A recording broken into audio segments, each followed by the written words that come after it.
آزادی میں علماء کرام کا کردار، قرۃ العین بشیر، راولپنڈی۔ تحریک آزادی میں جہاں دوسرے طبقات قابل ذکر ہیں، وہیں پر علماء کا کردار کسی طور پر فراموش نہیں کیا جا سکتا۔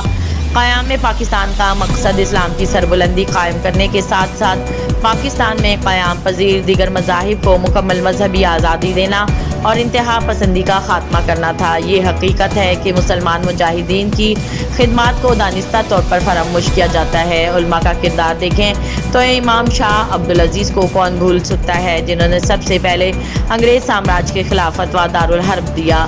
مولانا حسین مدنی، مولانا حبیب اللہ سندھی، مولانا محمد قاسم نانوتوی جیسے علماء تحریک آزادی کے متحرک رہنماؤں میں شمار ہوتے ہیں۔ یہاں علماء کی قربانیوں کا تذکرہ لازم ہے۔ جب تحریک کا آغاز ہوا تو دہلی شہر میں قائم 4000 مدارس گرا دیے گئے اور تاریخ گواہ ہے کہ ایک بھی طالب علم زندہ نہ بچ سکا۔ انگریز مورخ لکھتا ہے کہ دہلی شہر میں 50 کلومیٹر فاصلے میں کوئی درخت ایسا نہ تھا جس پر کسی طالب علم یا عالم کی لاش نہ لٹکی ہو۔ اسلام کے نام پہ یہ قائم ہونے والے ملک کی تحریک آزادی میں اگر مدارس اور علماء کا کردار کو فراموش کر دیا جائے تو یہ زیادتی ہوگی۔